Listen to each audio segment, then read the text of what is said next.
It's Friday, Feedback Friday, the feedbackiest day of the week. Ha! Jazz hands, drum roll. Part 2 of Feedback Friday. This has been a tough one for me to get out. Either I ramble a lot, or I stop making sense, or I say something that I'm afraid someone is going to just go snip, snip, and twist. We're going to deal with some stuff that's not the most comfortable ground for me to talk about, I admit, but I'm giving you guys the respect you've earned through your comments this week that you can handle it. And if people come in and trash me, like, so be it. There are just people who are going to trash me no matter what I say. I was reconnected with some of those groups this week. The warm, fiery glow of their hatred is it warms me. It fuels me. Their comments about me just make no sense, but it's the narrative they have to tell themselves to dehumanize me and gaslight the shit out of me. So moving on. I know that was cryptic. People who saw some stuff on Twitter will know what I'm talking about. If you don't worry about it. It's not that important. What's more important is the follow-up to this idea where I made a video that I said, you should never play the woman card at work, and here's why. It was much better received than I thought. But it led to some people sharing their own experiences and asking some very interesting, thought-provoking questions that don't really have simple answers. And then some of you made You Can't Eat Love Dirty. Good for you. You didn't let me down. But I want to jump right in with a comment instead of a question, because it's from a disabled person, a self-identified disabled person. There's a ton of cards that can be played. I hold the physical disability card, but I've never played it because I don't want to make anything about that.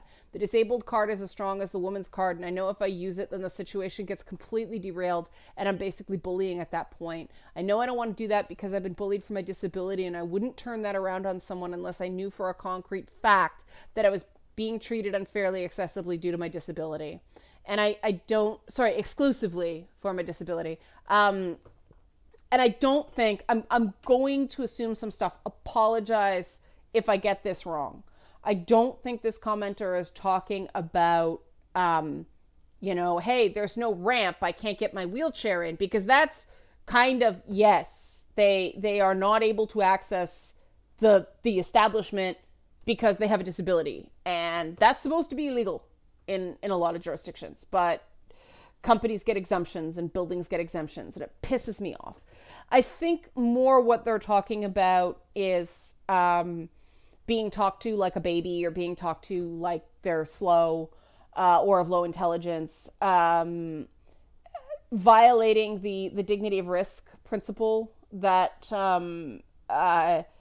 independent living advocates talk about, the idea that you have to let people with disabilities, both mental health and physical health wise, try stuff and possibly fail, and don't protect them from themselves, because you actually are being paternalistic and not treating somebody like an equal human being, because you're not trying to protect them from failure instead of trying to help them succeed. And those are very, very different mindsets. So if I'm right, and that's what this commenter means, completely.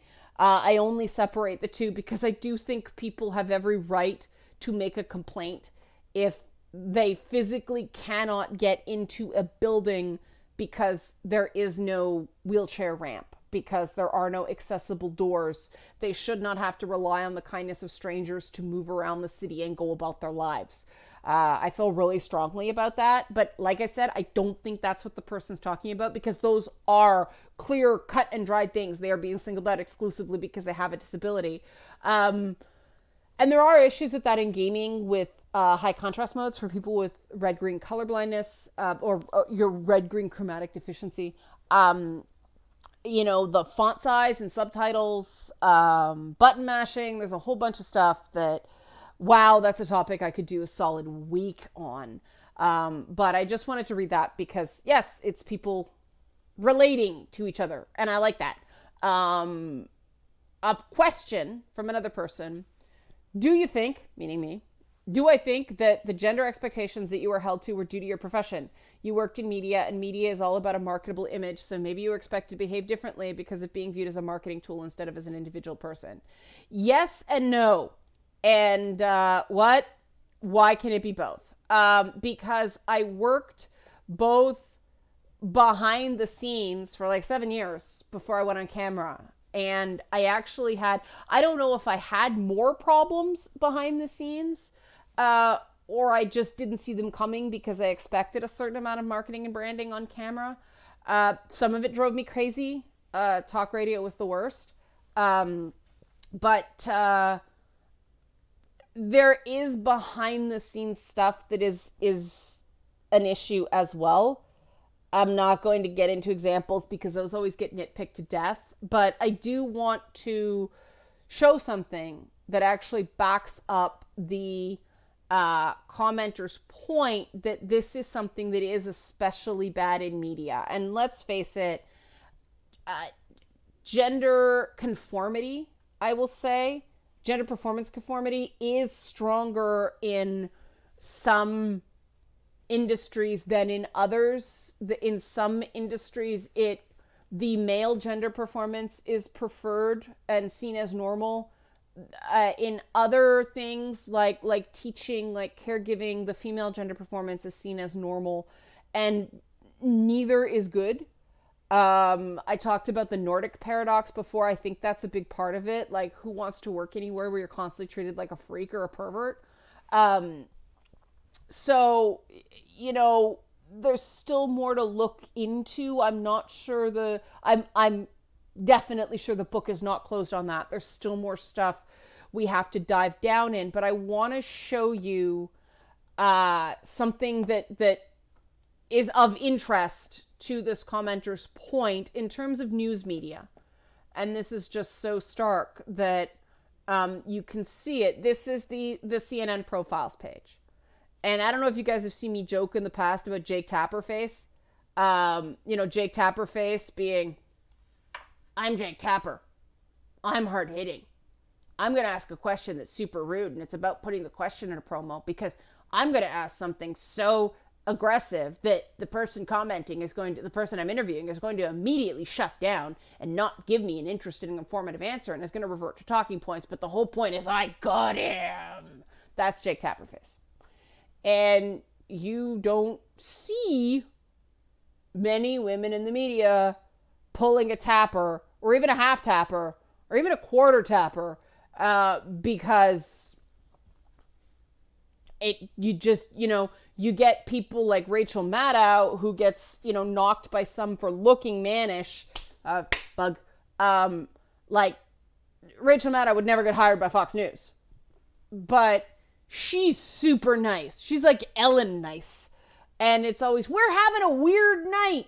And oh my God, I'm so excited about this. And she's approachable and she's likable and she's nice. And even when she asks like a tough question of someone, she's very nice. She gives everybody every opportunity to answer, which is actually a better interview.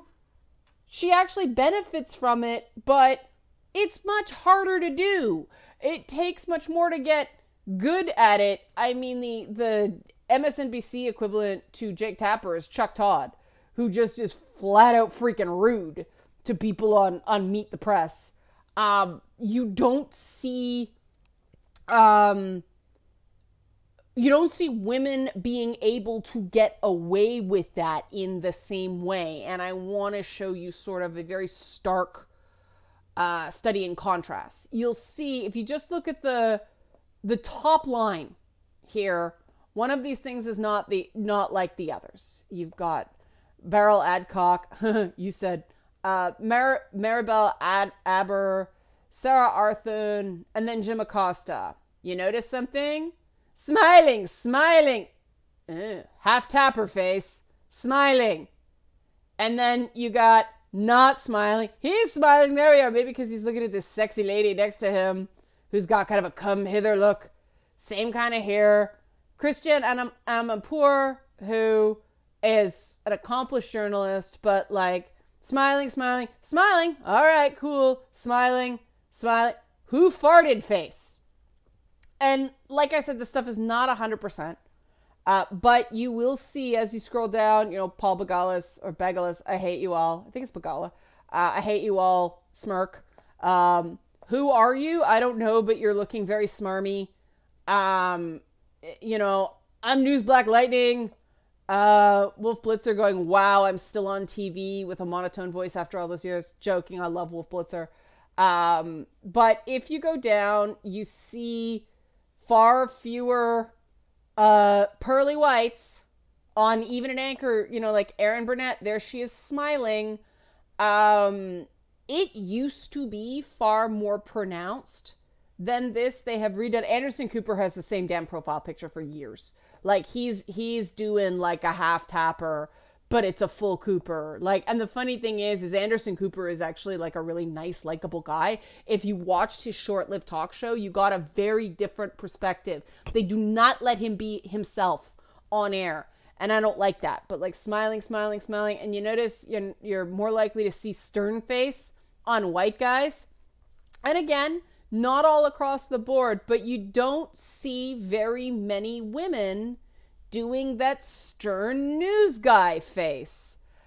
And I noticed something even extra interesting because they have the CNN leadership page, meaning the management tab.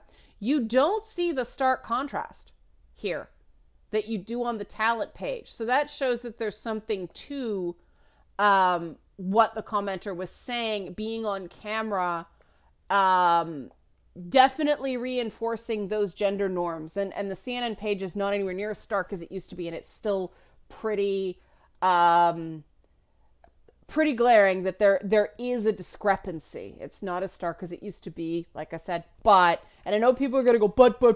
No, just let it wash over you. Just sort of take the point. It's okay.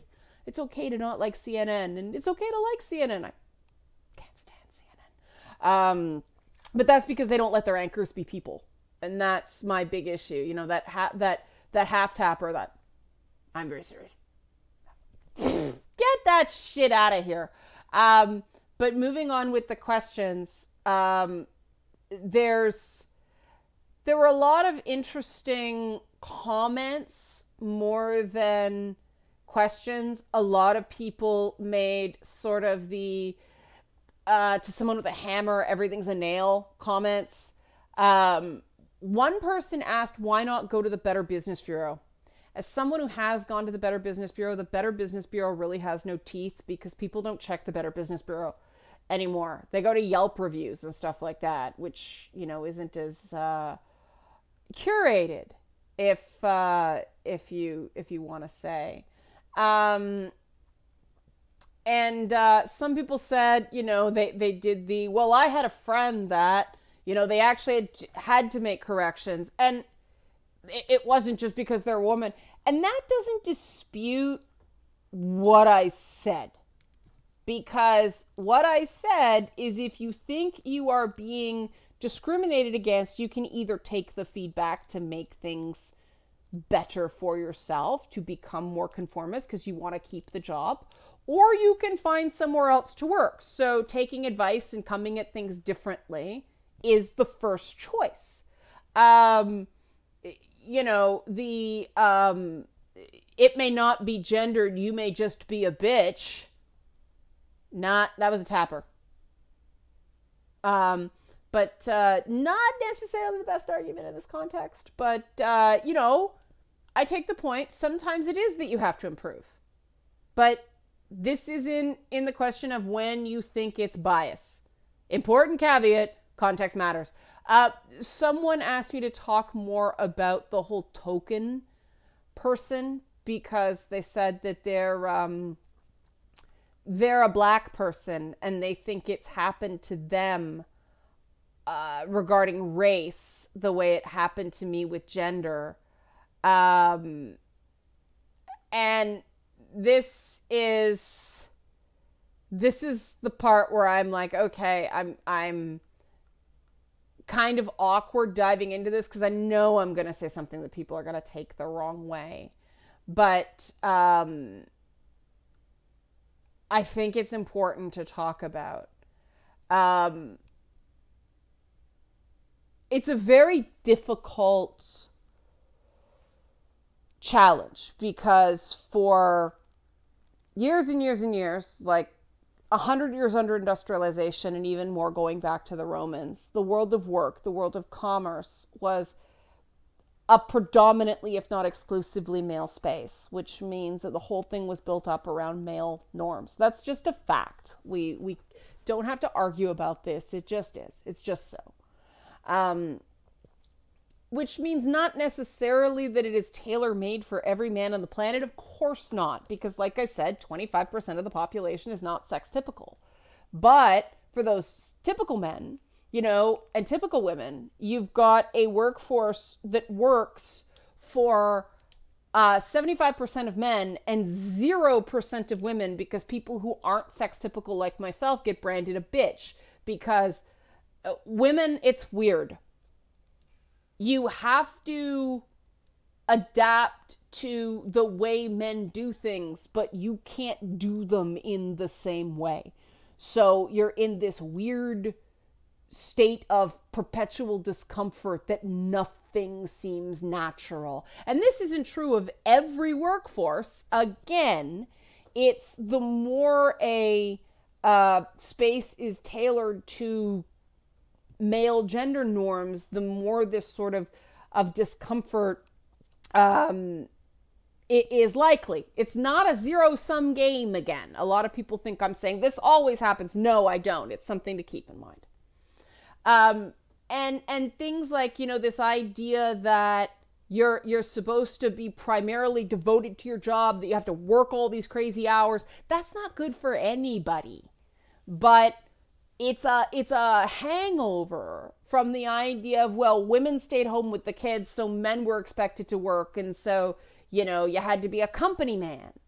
And that's not so anymore. We're learning increasingly that fatherhood is really important, and that, you know, men should be able to spend time with their children, maybe even stay home with their kids during formative years. But that's still seen as weird and kind of unmanly in a lot of places. And I really think that has to change. Just because something is focused on a gender role does not mean it's good for that gender, for individuals who are that gender. And that's an important thing to recognize, that these crazy work hours and these, you know, men go out and are the breadwinners and women stay home, it didn't really work for anybody. It was a division of labor based on stuff that just sort of happened. And everything really changed radically in the 1960s and 70s, not just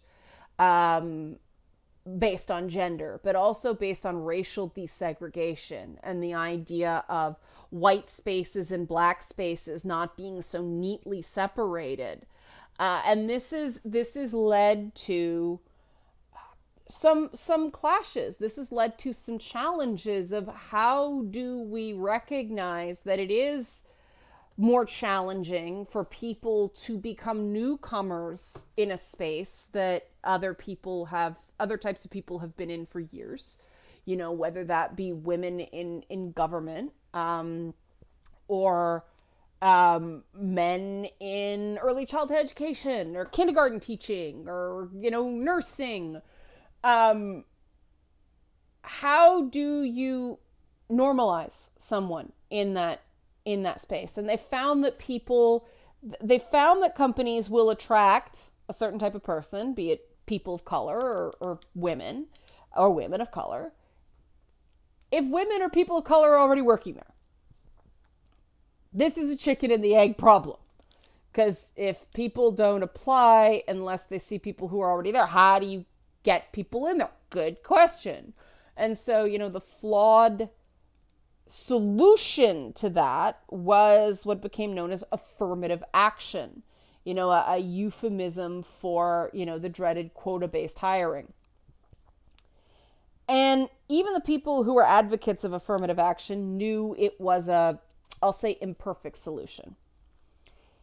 when you've got a diversity hire, everybody knows they're a diversity hire, including the diversity hire, and they're not treated as an equal, really.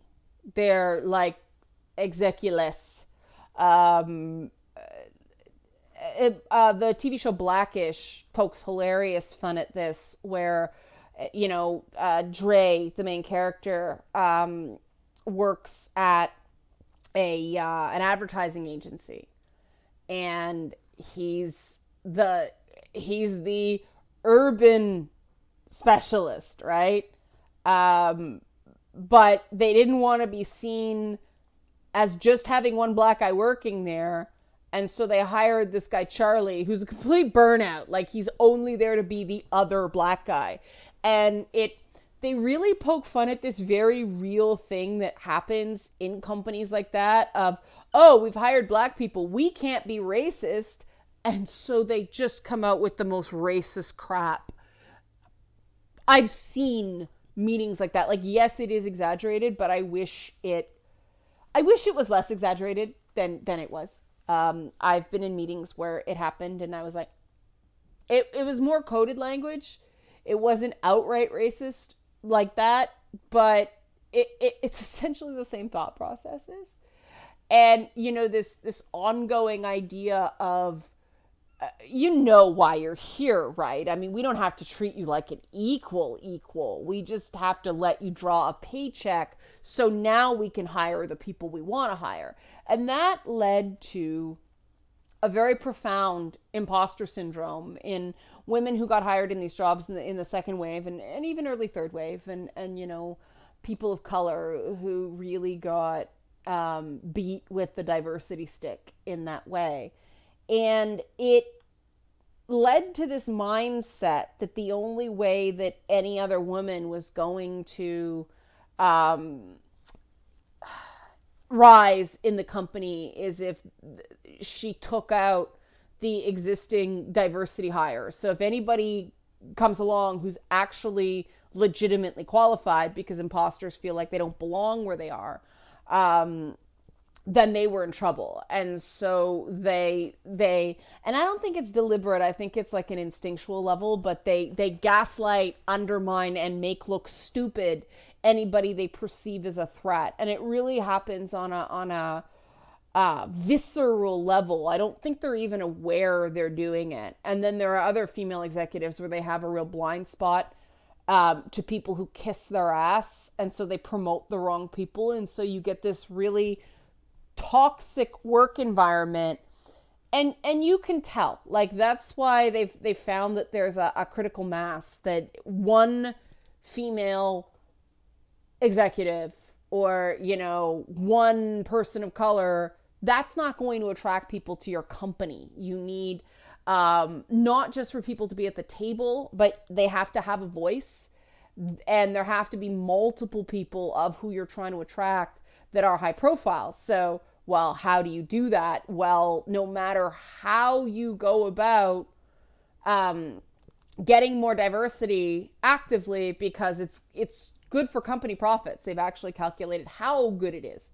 But more diverse companies make more money. But how do you go out getting those diverse hires?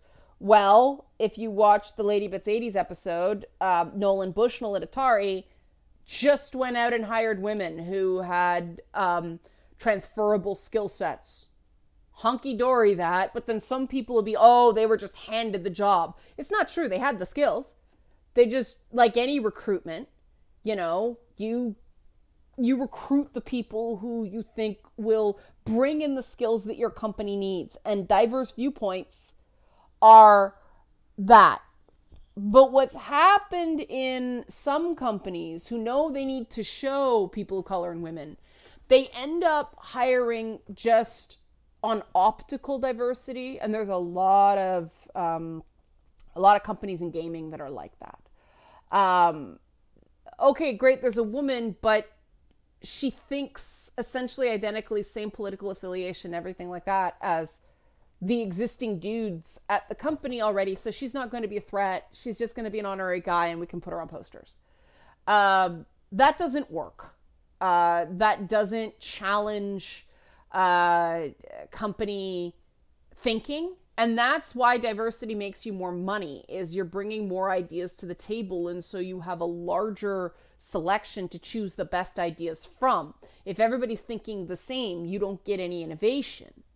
And that's the problem with the way a lot of this hiring's done. Corporate culture, maintaining status quo in corporate culture, making it comfortable for the people who already are there, especially the executive, is put at a higher premium than the things that have been proven to make companies more money, which doesn't make any sense, because you think that the number one reason for being in any corporation is to make money. But I have seen it over and over and over again. Maintaining a comfort zone will trump completely solid data over and over and over and over and over again. And that's the problem. And that's why you get into this place where the most hostile person at a company to you could be the person who looks most like you. And that's why when we get into these questions of identity politics, it really doesn't do the issue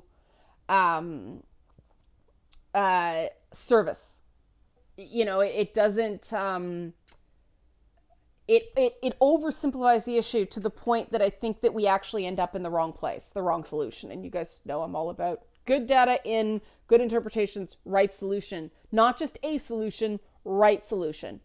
There have been times where I couldn't call bullshit because I was female, and it had to do with that. A man who was more superior had to go, hey, let her do it, or let her try, or no, wait, let's hear her out. Because one of the things that they found, and one of the things I had to be careful of when I'm doing more live streams now, women tend to get interrupted more than men. And so I have had to become very aggressive in talking, getting my comments in. And it meant when I was doing these streams with people who were, you know, atypical guys and very retiring and not terribly assertive, that I was talking over them, and people were like, you're interrupting. It's like, well, I'm not deliberately interrupting. You're trained to avoid dead air. But, you know, I don't have to internalize the fact that I was doing it deliberately to be aware of it. And so when we get into geek spaces, it becomes even more complicated. There, you know, certain elements of stereotypes are true, and some geek guys are not the most terribly comfortable around women. They may have had some bad experiences. That doesn't mean they can hide from confronting that forever. No one should be given that much of a comfort zone. I don't care who you are, but, you know, if you are coming in, you know, like I do, as a minority, minorities and women in gaming, you do have to be open to hearing the other side, the experiences that you didn't have. And I think that's why we have some really cool conversations in this sort of YouTube community, is the fact that other people have space to talk about their opinions. And I have come, you know, I've lived my life in male-dominated spaces, but I am female and I'm a white person, but I grew up in, you know, I was the minority. You know, by the time I was in grade 12, I was the only white kid in a lot of my classes. And so I learned to not shut up and listen, not just shut up, because that doesn't mean you're listening. I actually became very comfortable with opinions and points of view that differed from my own. And that's very different from shut up and listen, because people are not necessarily listening to understand. And it got scary at times, especially when I got accused of racism. That was fun. That risked bodily harm where I grew up. Grade 7 was not fun when that rumor went around. But, you know, it went from being something you kind of have to learn to be better at to being something I actually enjoyed. I really like learning about other people's cultures and other people's experiences and other people's stories. And I think that's made me better as a manager. It's made me better as a journalist. It's made me better as a documentary writer because I don't have this set of assumptions that are unyielding and unchallenged, and I'm only comfortable around people like me, and I have to like beat this left-wing drum all the time. I'm, totally good with hearing, for instance, a conservative point of view, as long as they don't start on the personal attacks. I'm fascinated by people who think that, women don't have the right to make their own medical decisions with their doctor. Not that they personally disagree with that for them and their families, but they don't think anybody should have that choice. I'm really interested in hearing the moral argument for that, because there is one.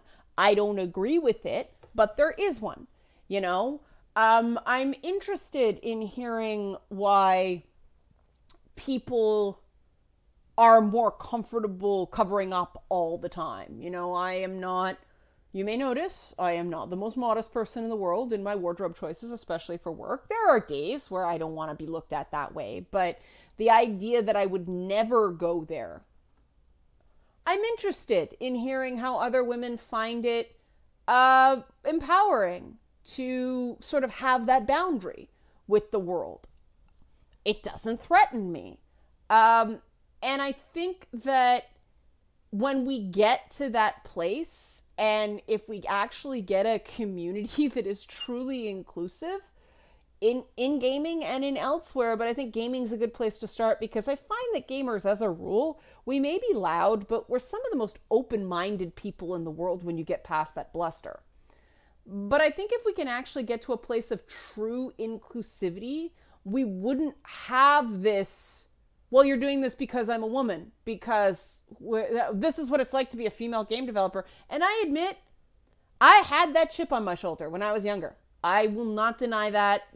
People like to go through Twitter and find shit from back in the day. I'm sure there's stuff there, because when I talked about this yesterday too, I first started, people treated me like I didn't know anything.